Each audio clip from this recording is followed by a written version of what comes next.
Welcome, ladies and gentlemen. Grendel. Yeah, there's a brand new live-action version of Grendel in the works.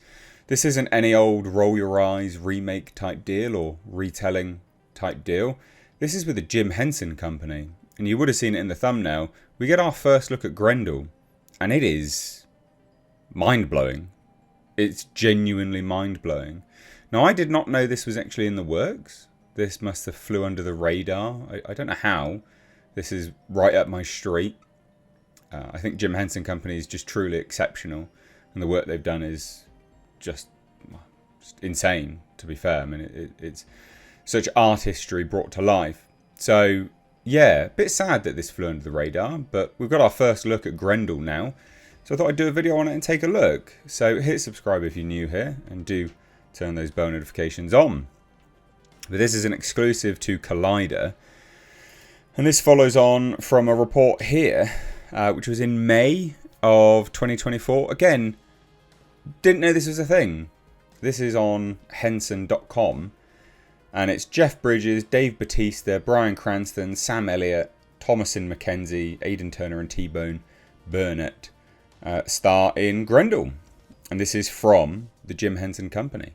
So Jeff Bridges will be doing the voice of Grendel, and Dave Bautista will be Beowulf. So now we've got our first look at who Jeff Bridges will be voicing. So let's take a look. So it says here, this is an exclusive to Collider. Collider is joining forces with the Jim Henson Company to give readers an exclusive behind-the-scenes sneak peek of the upcoming live-action fantasy flick Grendel, based on John Gardner's... I mean, this is so good, isn't it? The fact that this is live action with these practical effects, it's just so... The creature works are made. This is going to be great. Genuinely. John Gardner's 1971 novel of the same name. The movie allows the villain from the Old English poem to step into the spotlight and tell his version of the events, stacked with a cast that includes Jeff Bridges as the titular monster and Dave Bautista as the warrior Beowulf. The production looks like it will be yet another hit to come from the legendary company. I did not know there was a novel from Grendel's perspective about the Beowulf saga, that whole fairy tale. Is it a fairy tale, I guess? I did not know this was a thing.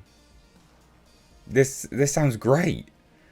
So pulling the curtain back and revealing the magic that went into bringing Grendel off the pages and onto the screen, viewers are invited to step into Jim Henson's creature shop and watch the movie unfold one dream at a time. The images unveil the early stages of design, featuring a pen and ink illustration from the project's director, Robert D. Krzyzewski.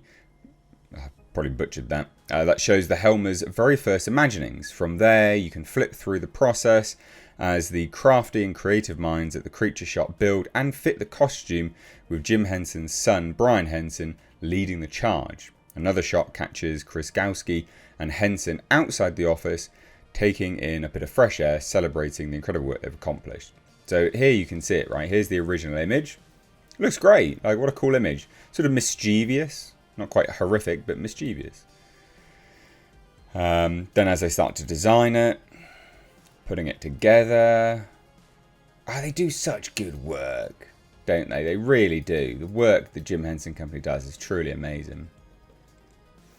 So Collider had a chat with the director about the film, and the director shared plenty of bits and pieces about how Grendel will compare stylistically to the other creature shop projects that came before it, and why this was a story that called to him. Opening up about the latter, the director says that about his fascination with Grendel went all the way back to his teenage years when he cracked open the novel in high school. So he said, "It was taught to us, and the teacher was this bearded professorial guy that paced back and forth in front of the class and performed it. And it just felt so cinematic and theatrical. And I just loved its sense of humour and its look at philosophy and religion and art and culture. It just fascinated me, and I never really stopped thinking about it. In my early conversations, I went to the Henson Company to meet Bryan for a different project, and this came up, and weirdly, I hadn't even considered bringing it up to them. And Bryan just lit up. He and his production partner, Vince, they both were kind of leaning forward as I was telling them about it. And he just turned to Vince and said, "This sounds like something I would want to produce." Look at this. So like, obviously Jeff Bridges is not in there, clearly.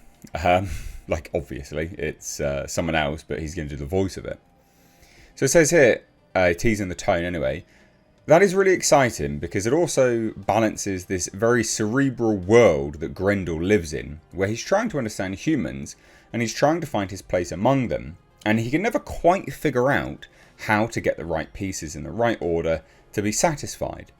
I think that there's something really interesting about that. As you move through this, there's a great warning in the way that Grendel engages with the world.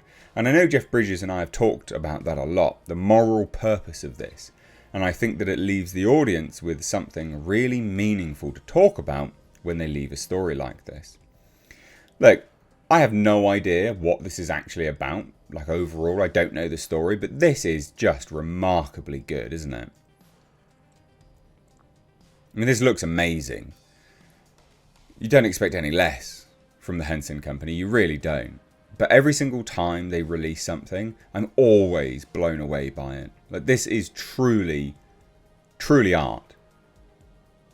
And look, you know, I don't know anything about this project. It's all new to me. You know, I didn't even know there was a novel from Grendel's perspective. I do hope this isn't one of those things where this is an effort to sort of humanize the villain. You know, I wish it's not that. I sincerely hope it's not, and people who are familiar with this novel can let me know down below. If it's at least from their point of view and they think some of the things that the villain is doing is completely correct, even though and we know it's completely barbaric, then that's a different story entirely.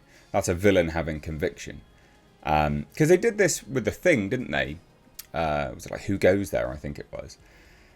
All told from The Thing's perspective. And that was quite compelling. It can be done in a really compelling way, but it has to be right.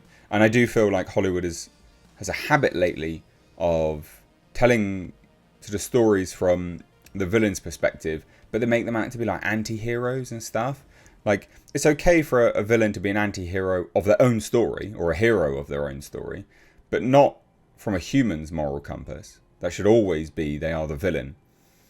So I just think this is amazing. I saw this and I just thought I have to do a video on this, because this is just, again, they just outdo themselves every single time. And the fact that it is so close to this like original sketch here as well, I mean, it's pretty bloody good. So I just thought, yeah, let's do a video to talk about it, new to me as well. And I'm sure it's probably new to some of you guys. So let me know what you think down below. Cheers guys, take care, bye bye now.